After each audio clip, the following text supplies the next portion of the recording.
Char cloth or carbon cloth is a material I use a lot with our groups for helping to start fires. It's really just cotton cloth that has been transformed into carbon cloth, so all the other compounds have left the material. It's very brittle, you can tear it very easily, and it's incredibly easy to catch a spark on it. Even small sparks created from the old flint and steel that was traded throughout Europe for thousands of years will catch onto char cloth. Of course, it will also catch sparks from modern steel and strikers, and once glowing, it will hold the spark and grow that into a glowing ember. You can use the glowing char cloth within a tinder bundle to blow into flame and make your fire. This is great because it also prepares children for more advanced fire starting techniques like bow drill, where you get a tiny ember and would need to transfer that into a tinder bundle to light. This is a different technique than other methods of lighting, such as where you immediately get a flame with a match or cotton wool and steel and striker. What you'll need is a tin. You can use a bigger tin than this. You don't want too much air in the tin in relation to the amount of matter you've got. So I quite like, for char cloth, using a very small tin. I think this was an old mint tin. You'll need to stab a little hole in the top of the tin. You can either use a little nail and just tap it in with a hammer, or if you don't mind slightly blunting a knife, you can use the tip of a knife. Then you need material, so it needs to be 100% cotton. With most material that's cotton, you can just start, if I measure about the length, just under the length, you can start a little cut in the cotton and then just rip it. And that's a really nice, easy way. Some people use scissors and cut little squares, so they're ready to go when it's finished making. I prefer just doing it in one long strip because you can tear it so easily once it's turned into carbon cloth anyway. So I would then fold this up so that it will fit within the tin. That tin would then go on the fire, get cooked. You'll watch for smoke coming out the chimney. When that smoke's completely gone, if the fire is still hot enough underneath, that's your indicator that the cloth has turned to carbon cloth. Sometimes when you get it back out of the fire, completely let it cool for two reasons. One, you don't want to burn yourself, and two, you don't want the char cloth to ignite. If it's still very hot when it comes out the fire and you expose it to oxygen, it will actually self-ignite, and then you've lost your useful char cloth. So you need to let that all cool down.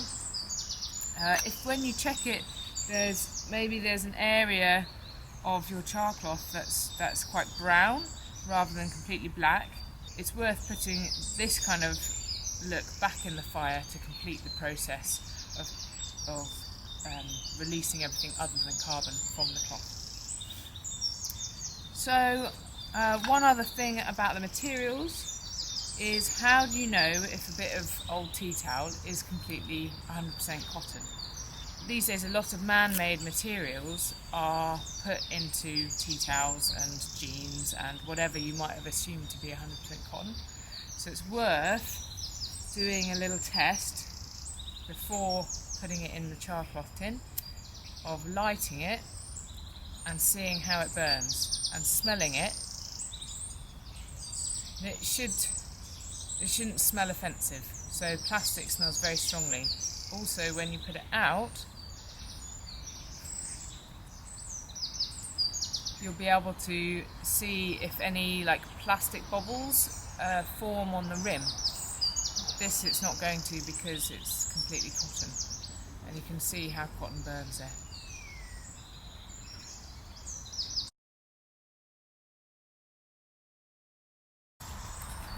So once you've got your nice hot ember bed, you can put the cotton cloth in the tin on the fire.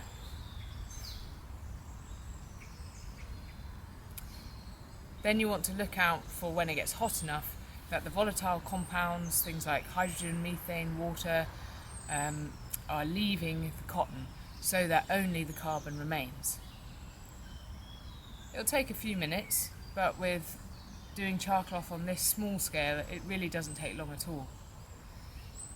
Then, if you've got a tight sealing tin, you should be able to see the smoke, those volatile gases leaving the tin out of that chimney hole that you created.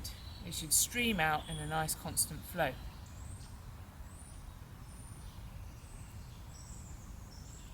When this smoke stops, this is your indicator that your char cloth is ready to come off the fire.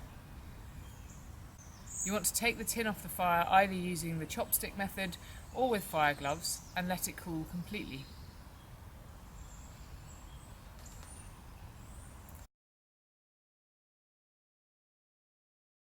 When it's completely cool to the touch, check the char cloth has completely turned to carbon cloth. If there's any brown patches that haven't completely transformed, put those bits back in the tin and put it back on the fire for a second cooking. It may be that under the tin didn't have enough oxygen for the fire to carry on heating it effectively, and so the gases stopped coming out and you saw the chimney smoke free the first time. Again, when the smoke stops coming out of the chimney, take the tin off and let it cool. When cooled completely, open the lid, check that it's completely turned into carbon cloth, and there you have your finished product.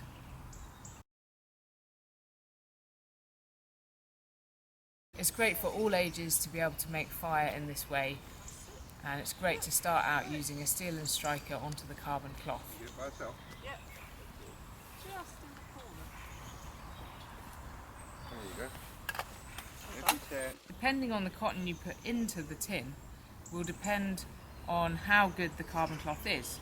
Some carbon cloth will come out and be a bit crumbly, and this isn't ideal.